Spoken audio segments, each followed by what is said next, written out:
पुराने जमाने में एक समृद्ध राज्य था जिसका नाम मालवगढ़ था। ये राज्य सोने चांदी की खदानों, हरियाली और खुशहाल प्रजा के लिए मशहूर था। लेकिन मालवगढ़ के राजा धीरज सिंह अपनी अय्याशी और विलासिता के लिए जाने जाते थे। राजा को शासन चलाने में कोई रुचि नहीं थी। उनके लिए राजमहल, नृत्यांगनाएं और शराब ही जीवन का केंद्र बन चुके थे। धीरज सिंह की सुबह शराब के प्याले से शुरू होती और रात नृत्य और जश्न में खत्म होती। उनका पूरा ध्यान राजकोष को अपनी अय्याशियों में खर्च करने पर देता। प्रजा उनके अत्याचारों से त्रस्त थी क्योंकि करों का भार दिन ब दिन बढ़ता जा रहा था। राजमहल में हर रात दावतें होती जहां राज्य के मंत्री और दरबारी भी उनके साथ रंगीन माहौल का आनंद लेते। लेकिन इस माहौल में एक ऐसा व्यक्ति था जो राजा के व्यवहार से नाखुश था। ये व्यक्ति था राजा का छोटा भाई वीरेंद्र सिंह। वीरेंद्र राजा के बिल्कुल विपरीत प्रजा की चिंता करता था और चाहता था कि मालवगढ़ फिर से अपनी पुरानी प्रतिष्ठाएं पाए। एक दिन वीरेंद्र सिंह ने राजा से कहा, भैया अगर आप इसी तरह राज्य का खजाना बर्बाद करते रहेंगे तो एक दिन ये राज्य बर्बाद हो जाएगा।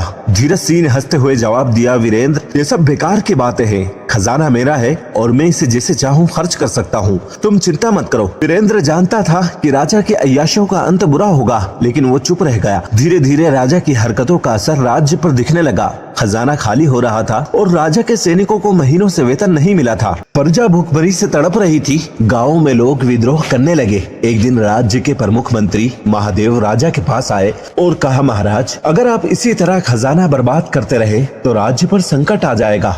कृपया अपनी अय्याशियों को बंद करें और प्रजा की ओर ध्यान दे। धीरज सिंह ने गुस्से में कहा, मुझे आदेश देने की हिम्मत मत करना।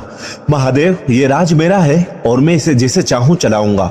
महादेव ने हार कर चुप्पी साध ली, लेकिन मन ही मन उन्होंने राजा को सबक सिखाने की ठान ली। एक दिन पड़ोसी राज्य कौशलगढ़ के राजा ने मालवगढ़ पर हमला कर दिया। मालवगढ़ की सेना कमजोर थी क्योंकि राजा ने सैनिकों को वेतन नहीं दिया था और उनमें लड़ने का हौसला नहीं था। युद्ध के मैदान में राजा धीरज सिंह का घमंड चकनाचूर हो गया। राजा ने अपने सेनापति से कहा, हम हार रहे हैं, कुछ करो। सेनापति ने तीखे स्वर में कहा, महाराज सैनिक भूखे हैं और आपने खजाना अय्याशियों में लुटा दिया है, तो युद्ध कैसे जीता जा सकता है। आखिरकार कौशलगढ़ की सेना ने मालवगढ़ पर कब्जा कर लिया। राजा धीरज सिंह को भागकर जंगल में शरण लेनी पड़ी। जंगल में राजा को एहसास हुआ कि उसके अय्याशियों ने न केवल उसका राज्य छीन लिया बल्कि उसकी प्रजा का भी जीवन नरक बना दिया। भूखा प्यासा राजा सोचने लगा कि अगर उसने प्रजा का ध्यान रखा होता तो आज उसे इस स्थिति का सामना नहीं करना पड़ता। कुछ दिनों बाद वीरेंद्र सिंह ने कौशलगढ़ के राजा से युद्ध किया और मालवगढ़ को फिर से जीत लिया। लेकिन उसने राजा धीरज सिंह को सत्ता से हटा दिया और कहा, भैया आप अब राजा बनने के लायक नहीं है। ये राज्य अब मेरी जिम्मेदारी है। आप प्रजा से माफी मांगकर अपना बाकी जीवन प्रायश्चित में बिताएंगे। धीरज सिंह ने रोते हुए कहा, वीरेंद्र तुमने जो किया वो सही किया।